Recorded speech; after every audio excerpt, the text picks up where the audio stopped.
What is going on, guys? Greg Blanchard here with Native Watercraft, and today I want to talk to you about frog fishing from a kayak.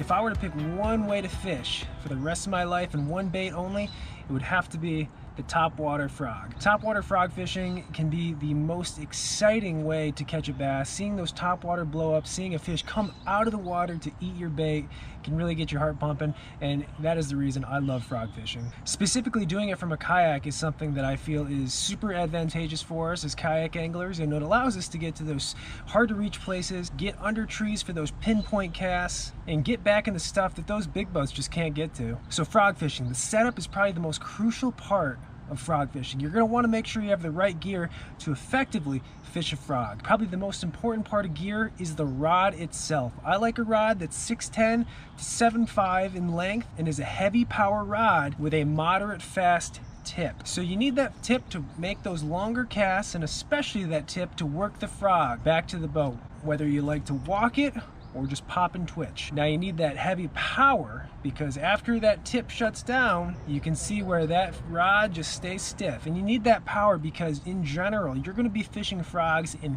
thick cover, around some heavy stuff that a fish can really hurt your feelings in. So you need that heavy power rod to be able to winch those fish out of that cover and get it to the boat quickly.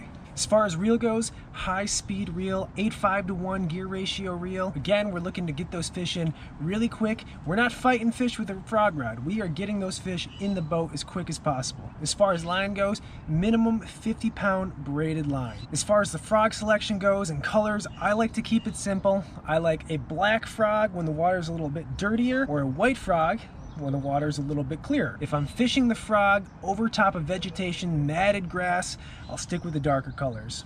Now, frog fishing, even though it is probably the most fun way to catch a fish, can also be the most frustrating way to try to catch fish, as a lot of the times you'll have fish that will either miss your bait or just come unpegged. A couple things that you can do to increase your hookup ratio is, first of all, and something that I'm still guilty of and is a very difficult thing to master, is to wait 1 to 2 seconds after that fish blows up on your frog before you set the hook. Giving that little bit of extra time for that fish to eat the bait can dramatically increase your hookup ratio. The other thing that you're going to want to have is a good frog.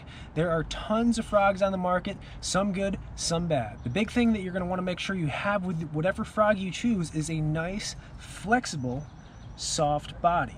So when I pinch that frog down, with ease, those hooks are exposed. And when I let go, it recoils back to its original shape. A frog that's too stiff will definitely be harder to hook fish, so a soft-bellied frog is definitely key. So now that we've talked about the gear, where do you fish a frog? Well, in general, I like to stay shallow. We're talking 5 foot or less.